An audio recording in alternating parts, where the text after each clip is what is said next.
Big breaking ఇది సరిగ్గా Telangana assembly ఎన్నికల కంటే ముందు మేడిగడ్డ బ్యారేజ్ పిల్లర్లు కుంగుబాటు అంశం అప్పట్లో ప్రతిపక్షాలకు ఒక అస్త్రంగా మారినటువంటి విషయం మనందరికీ తెలిసిందే. దీనికి కారకులను కనిపెట్టి కఠిన చర్యలు తీసుకుంటామని ఎన్నికల కంటే ముందు కాంగ్రెస్ హామీ ఇచ్చింది. ఇప్పుడు అధికారంలోకి వచ్చిన తర్వాత ఈ అంశంపై ప్రత్యేక దృష్టి సారిస్తోంది రేవంత్ రెడ్డి సర్కార్. ఇందులో భాగంగానే ఇటీవల మేడిగడ్డ బ్యారేజ్ ఘటనపై రాష్ట్ర నీటిపారుదల శాఖ మంత్రి ఉత్తమ్ కుమార్ రెడ్డి సమీక్ష కూడా నిర్వహించారు. ఇంత పెద్ద ప్రాజెక్టులో నాసిరకం పనులు చేయడం ఏంటని ఆయన విస్తుపోయిన పరిస్థితి కూడా ఉంది. ఈ ఘటనపై పూర్తి వివరాలు సమర్పించాలని కూడా అధికారులను ఆదేశించారు.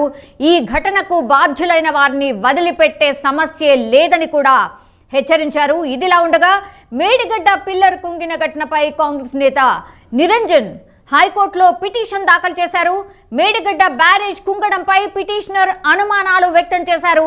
ఈ ఘటనపై మహాదేవపురం పిఎస్లో నమోదైన కేసును సిబిఐకి బదిలీ చేయాలని పిటిషన్లో ఆయన కోరడం జరిగింది. ఈ వ్యాజ్యంపై ఇవాళ విచారణ చేపట్టిన రాష్ట్ర ఉన్నత న్యాయస్థానం సిఎస్ నుంచి సమాచారం తీసుకుని 2 వారాల్లో వివరాలు ఇవ్వాలని ప్రభుత్వ న్యాయవాదికి ఆదేశాలు కూడా జారీ చేసింది. ఈ క్రమంలోనే విచారణను 2 వారాలకు వాయిదా వేసిన సిచ్యువేషన్ మనకు స్పష్టంగా అర్థమవుతోంది.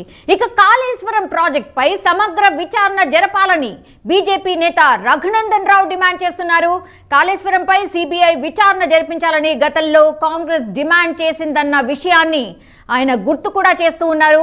కాంగ్రెస్ ఇప్పుడు అధికారంలోకి వచ్చిందన్న రఘునందన్ గతంలో అడిగినట్టుగానే కాళేశ్వరంపై సిబిఐ విచారణ జరిపించాలని ఆయన డిమాండ్ చేస్తూ ఉన్నారు. అలాగే సిబిఐ విచారణ కోరుతూ కేంద్రానికి లేఖ ఎందుకు రాయడం లేదని ఆయన సూటిగా ప్రశ్నిస్తూ ఉన్నారు. కాళేశ్వరం ప్రాజెక్టులో పెద్ద ఎత్తున అవినీతి జరిగిందన్న రఘునందన్ రావు విచారణ మేడిగడ్డ వరకే పరిమితం చేయాలని కుట్ర కూడా జరుగుతోందని ఆయన ఆరోపిస్తున్నారు.